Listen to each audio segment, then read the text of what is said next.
Assalamu alaikum all of you. Now we will move to our today lecture. हमने loop से start किया था। Loop क्या होता है? किसी स्टेटमेंट को या सेट ऑफ स्टेटमेंट को बार बार एग्जीक्यूट करवाने के लिए हम लूप पढ़ते हैं। इट्स मीन कि कोई स्टेटमेंट हो सकती है कि I love Pakistan 5 time print करवाना है, इस तरह, या इसके अलावा कोई काउंटिंग प्रिंट करवानी है, वो सेंडिंग आर्डर में भी हो सकती है, डिसेंडिंग आर्डर में भी हो सकती है। इसके लिए हम लूप पढ़ते हैं। तो हमने देखा था कि लूप जो है वो बेसिकली दो टाइप्स के होते हैं। एक counter control loop, the next one is sentinel control loop. Counter control loop की बात की जाए तो वो क्यों यूज़ होता है? किसी स्टेटमेंट को एग्जीक्यूट करवाने के लिए जब हमें उसकी नंबर ऑफ़ आइटरेशन जो है, मतलब इस लूप ने कितनी मरतबा आइटरेट होना है, रिपीट होना है, एग्जीक्यूट होना है, तो हमें पहले से नाउन हो उसकी रेपिटिशन, उसकी आइटरेशन कितनी है। इसके बाद हमने देखा था कि sentinel control loop. Sentinel control loop mean कि हमारा जो लूप है हमें पहले से नाउन नहीं होता कि इसकी नंबर ऑफ़ आइटरेशन कितनी है, बट हमें कोई स्पेसिफिक वैल्यू का पता होता है कि जब ये स्पेसिफिक कोई वैल्यू जो है वो मीट होगी तो हमारा लूप क्या हो जाएगा, टर्मिनेट हो जाएगा। इसके बाद फिर हमने काउंटर कंट्रोल लूप की ही एक टाइप थी जो हमने वाइल लूप पढ़ी। वाइल लूप मतलब किसी सिंपलेस्ट टाइप है इसकी, किसी इंस्ट्रक्शन को एग्जीक्यूट करवाने के लिए वाइल लूप। इसका बेसिक सा सिंटैक्स है कि पहले लूप आता है, वाइल आता है, वाइल के बाद उसके पैरेंथेसिस में कंडीशन आती है, कंडीशन के बाद फिर हम उसका स्टेटमेंट का ब्लॉक डिफाइन करते हैं कि कितनी स्टेटमेंट चलनी है। इसके बाद फिर हम, ये कौन सी थी, ये प्री टेस्ट लूप था। इसके बाद फिर हमने डू वाइल लूप पढ़ा। डू वाइल लूप ये हमारा पोस्ट टेस्ट लूप था कि पहले हमारी जो है स्टेटमेंट या सेट ऑफ स्टेटमेंट वो एग्जीक्यूट होती हैं और इसके बाद फिर कंडीशन चेक होती है। मतलब आप लोगों की स्टेटमेंट सही है या गलत है, आप लोगों की कंडीशन गलत है या सही है, ठीक, वो तो बाद की बात, लेकिन आप लोगों की जो स्टेटमेंट है वो एक मरतबा लाजमी एग्जीक्यूट होंगी। तो इसी वजह से इसको क्या कहते हैं, प्री टेस्ट लूप। के बाद में आपकी कंडीशन चेक होती है, पहले स्टेटमेंट एक मरतबा लाजमी चलेंगी। फिर उसके बाद हम आते हैं फॉर लूप पे, जो कि आज का आपका लेक्चर है। फॉर लूप यूज़ होता है किसी स्टेटमेंट को या सेट ऑफ स्टेटमेंट को या ब्लॉक ऑफ स्टेटमेंट को किसी ख़ास नंबर ऑफ टाइम के लिए रिपीट करने के लिए। तो इसको काउंटर कंट्रोल लूप भी बोलते हैं। ये क्या फ्लेक्सिबल है, यूज़ करने के लिए आसान है। ये आप लोगों का प्री टेस्ट लूप की ही एक टाइप है। क्यों प्री टेस्ट लूप की टाइप? क्यों? पहले आप लोगों की कंडीशन वैल्यूएट होती है और उसके बाद क्या होती है, सेट ऑफ स्टेटमेंट चलती है। इसके बाद हम चलते हैं इसके सिंटैक्स की तरफ कि इसका सिंटैक्स क्या होता है। फॉर लूप आते हैं, उसके बाद उसके अंदर पहले हम इनिशियलाइज़ करते हैं। इनिशियलाइज़ मतलब कि आपने अपनी वैल्यू स्टार्ट कहाँ से करनी है। और इसके बाद क्या आती है, कंडीशन। कंडीशन में हम क्या बाउंड्री डिफाइन करते हैं कि जब तक ये कंडीशन मीट नहीं हो जाती, मतलब जब तक आप लोगों की कंडीशन सही रहती है तो आप लोगों की स्टेटमेंट या सेट ऑफ स्टेटमेंट एग्जीक्यूट होती रहती है। और जैसे ही आप लोगों की कंडीशन फॉल्स होती है तो इट्स मीन कि आपकी स्टेटमेंट या सेट ऑफ स्टेटमेंट उसकी एग्जीक्यूशन होना बंद हो जाती है। फिर उसके बाद इंक्रीमेंट या डिक्रीमेंट। इंक्रीमेंट मतलब कि आपने एक के बाद कितनी वैल्यूज़ का इजाफा करना है या कितनी वैल्यूज़ की कमी करनी है। अगर सपोज आप लोग काउंटिंग पॉइंट करवा रहे हैं सेंडिंग आर्डर में, इट्स मीन कि हमने वैल्यू को क्या करना है, इंक्रीज़ करना है। मतलब पहले हमारी वैल्यू 1 आए, फिर उसके बाद 2 आए, फिर 3 आए, मतलब कितनी वैल्यू का इजाफा करना है। अगर आप डिसेंडिंग आर्डर में वैल्यूज़ को रिपीट करवा रहे हैं डिसेंडिंग आर्डर में, तो हमने डिक्रीज़ वैल्यू को क्या करना पड़ेगा, डिक्रीज़ करना पड़ेगा। वो आया कि 1 टाइम डिक्रीज़ करना, 2 टाइम डिक्रीज़ करना, वो हम इंक्रीमेंट या डिक्रीमेंट में देते होते हैं। इसके बाद उसका सेट ऑफ स्टेटमेंट का ब्लॉक आ जाता है। स्टेटमेंट का ब्लॉक मीन कि आप लोगों की कितनी स्टेटमेंट हैं, मतलब हम डिफ़ाइन करते हैं पैरेंथेसिस के अंदर कि स्टेटमेंट कहाँ से स्टार्ट हो रही है, कहाँ तक क्या होंगी, एंड होंगी। इसके बाद चलते हैं इसके फ्लो चार्ट की तरफ। पहले ये स्टार्ट होगा, मतलब आप लोगों का कंट्रोल कहीं से आएगा। फिर उसके बाद इनिशियलाइजेशन, मतलब वैल्यू को इनिशियलाइज करना, वैल्यू को स्टार्ट करना। उसके बाद क्या होती है, हमारी कंडीशन वैल्यूएट होती है। अब आप लोगों की कंडीशन या तो वो सही हो सकती है या क्या हो सकती है, फॉल्स हो सकती है।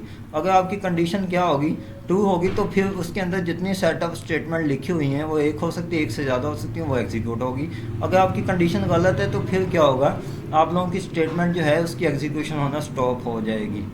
अब अगर कंडीशन आपकी ट्रू है तो उसका मतलब हर कंडीशन ट्रू के बाद कंडीशन चलने के उसकी स्टेटमेंट चलने के बाद उसकी काउंटर वेरिएबल की वैल्यू जो है वो अपडेट होती है, वो इंक्रीज भी हो सकती है, वो डिक्रीज भी हो सकती है। होने के बाद फिर दोबारा कंडीशन होगी, कंडीशन आप लोगों की वैल्यू आउट होगी। इट्स मीन कि जब तक आप लोगों की कंडीशन सही है तो उसके अंदर set of statement bar bar execute होती रहती है। जैसे ही आप लोगों की कंडीशन फॉल्स हो जाती है तो आप लोगों की सेट ऑफ स्टेटमेंट चलना बंद हो जाती हैं। हमने फ्लो चार्ट को देख लिया। इसके बाद एक एग्जांपल की तरफ आते हैं कि किसी नंबर्स को क्या करवाना, पॉइंट करवाना 1 to 5, तो उसके लिए कोड क्या होगा।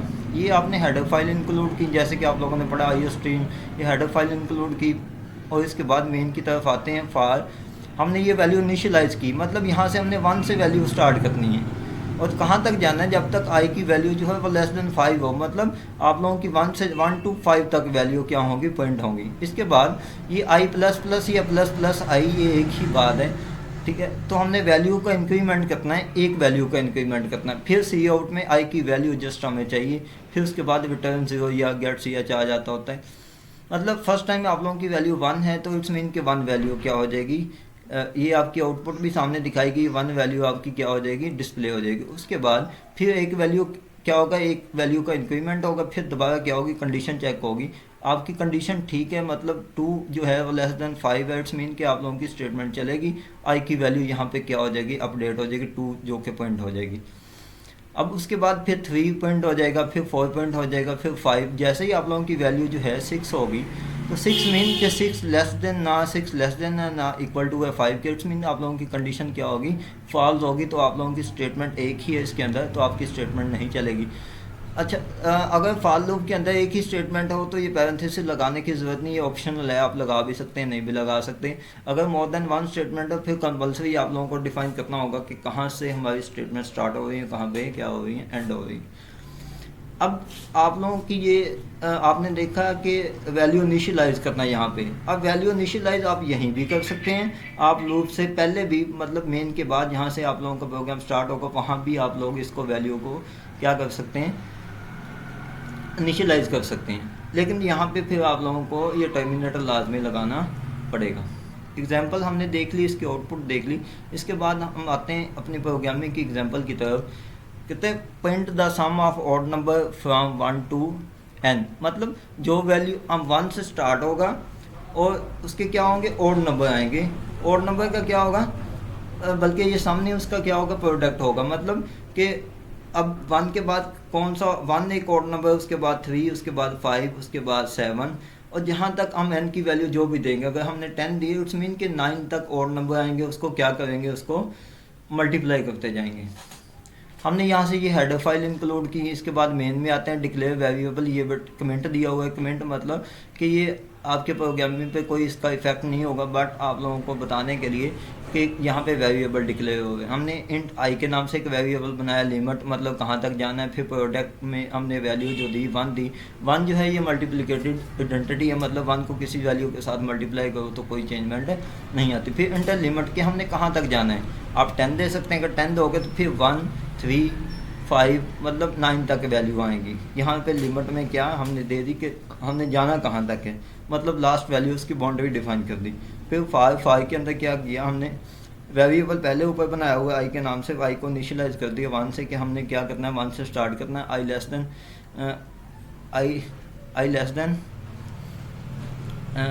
देन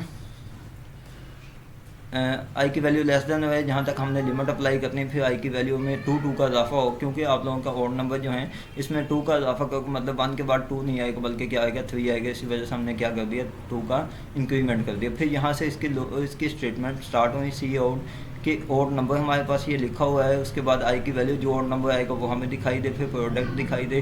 प्रोडक्ट के बाद फिर जो प्रोडक्ट हो के जो वैल्यू यहाँ पे आएंगी, प्रोडक्ट मल्टीप्लाई बाय आई की वैल्यू से जो प्रोडक्ट होके आएंगी वो यहाँ पे क्या होंगे, डिस्प्ले होंगी। उसके बाद अब आपने क्या, अब प्रोडक्ट सब वैल्यू का फाइंड हो गया जो कि आप लोगों के ऑड नंबर आएंगे। उसके बाद फिर आपने यहाँ पे क्या, अब इसका प्रोडक्ट आपने सिंपली शो करवा दिया। अब हम इस प्रोग्राम को रन करके देखते हैं कि आया कि जो हमारे एक्सपेक्टेड रिज़ल्ट हैं वो हमारे रिज़ल्ट आते भी हैं या नहीं आते। हम यहाँ से अपने प्रोग्राम, हम यहाँ से क्या कर लेते हैं, इसको कॉपी कर लेते हैं। कॉपी करने के बाद फिर इसको आप डेब पे इसको क्या करते हैं, पेस्ट करके देखते हैं क्या है कि हमारे ये जो रिज़ल्ट हैं ये आते भी हैं या नहीं आते। वहाँ से आपने क्या करना है, कॉपी करना है इसको, सारे के सारे को कॉपी करो। कॉपी करने के बाद अब डेब को ओपन करो, डेब में यहाँ पे क्या कर दो, पेस्ट कर दो। पेस्ट करने के बाद इसको कंपाइल करते हैं। कंपाइल करने के बाद ये पूछ रहा है कि इसको सेव भी करो, हमने सेव कर दिया। किसी भी नाम से आप सेव कर सकते हैं। सेव करने के बाद इसको क्या करो, ये कंपाइल हो जाएगा खुद ब खुद।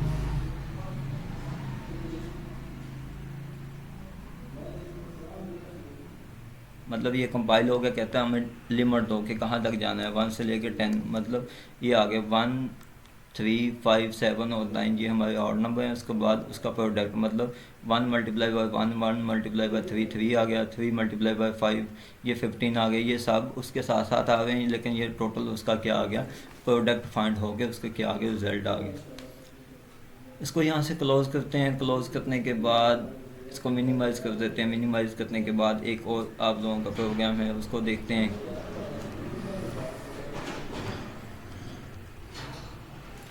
क्या कहते हैं कि आपने टेबल पॉइंट करना है। टेबल आपने देना है कि किस नंबर का टेबल क्या करना है, पॉइंट करना है। उसी नंबर का टेबल पॉइंट करके जो आप वैल्यू दोगे, अगर 2 देते हैं तो 2 का टेबल, अगर 3 देते हैं तो 3 का टेबल। उसके बाद उसकी लेंथ के कहाँ तक जानी है। अक्सर आप देखा होगा कि लेंथ हमेशा टेबल की 10 तक होती है। मतलब 3 multiply by 1, 3 multiply by 2, 3 multiply by 5 up to so on 3 multiply by 10 तक होती है। लेकिन आप यहाँ पे लेंथ उसकी चेंज भी कर सकते हैं, 11 तक जा सकते हैं, 12 तक जा सकते हैं, एज यू विश। ये आपने क्या की, अपनी हेडर फाइल इंक्लूड की। हेडर फाइल इंक्लूड करने के बाद अब मेन पे आते हैं, डिक्लेयर वेरिएबल के आपने जो जो वेरिएबल बनाने हैं। आप एक आई का वेरिएबल मतलब काउंटिंग के लिए, फिर टेबल, फिर length, inter number for table. अगर आपने 3 का टेबल जनरेट करना है तो 3 दे दो, अगर 2 का करना है तो 2 दे दो। फिर यहाँ पे लेंथ के कहाँ तक जाना है, कि आया कि 2 का टेबल 10 तक प्रिंट करना है, 2 का टेबल 11 तक, 2 का टेबल 12 तक, जहाँ तक आप लोगों ने करना है। आई को आपने स्टार्ट तो टेबल 1 से ही होता है। I less than equal to length, मतलब अगर आप 10 दोगे तो 10 तक टेबल आएगा, अगर 11 दोगे 11 तक आएगा। अब वैल्यू का इंक्रीमेंट एक एक कर कितना है आपको पता है, 3 मल्टीप्लाई बाई 1, 3 मल्टीप्लाई बाई 2। अब 1, 2 ये वैल्यू क्या हो गई हमारे लिए, रिपीट। यहाँ पे आपने काउंटर वेरिएबल अप्लाई कर दिया। इसके बाद सी आउट, पहले टेबल आता होता है, मतलब 2 का टेबल है तो 2 आएगा। फिर बाद में क्या, मल्टीप्लाई एज इट इज आपके प्रोग्राम में, आपके आउटपुट में शो होगा। फिर उसके बाद आई मतलब काउंटिंग जो आप लोगों की स्टार्ट होगी, 1, 3 multiply by 1, 3 multiply by 2, 3 multiply by 3, ये उसके लिए। फिर उसके बाद इक्वल टू का साइन आता होता है। फिर टेबल, जो आपका टेबल में आप वैल्यू दोगे, 2 देते हो तो 2। फिर आगे मल्टीप्लाई बाई आई मतलब वैल्यू आपकी रिपीट होंगी 1, 2, 3। फिर उसके बाद क्या होगा, आप लोगों का टेबल ये शो हो जाएगा। अब हम देखते हैं कि जो हमारे एक्सपेक्टेड रिजल्ट हैं, जो हम इससे जनरेट करना चाहते हैं, वो आते भी हैं या नहीं। इसको क्या करते हैं, जस्ट इसको कॉपी करो। कॉपी करने के बाद आप वहाँ पे अपने कंपाइलर में इसको पेस्ट करके देखो कि आपका जो रिज़ल्ट है वो आता भी है या नहीं। अब हमने क्या किया, इसको पेस्ट किया। पेस्ट करने के बाद इसको कंपाइल करो। कंपाइल करने के बाद आपका ये प्रोग्राम का नाम मांगेगा, जो भी आप नेम देना चाहते हैं। इसके बाद इसको रन करके देखते हैं। अब देखो वो कहता है कि किस टेबल का आपने क्या करना है, कौन सा टेबल प्रिंट करना है। 2 का टेबल प्रिंट करना है सपोज।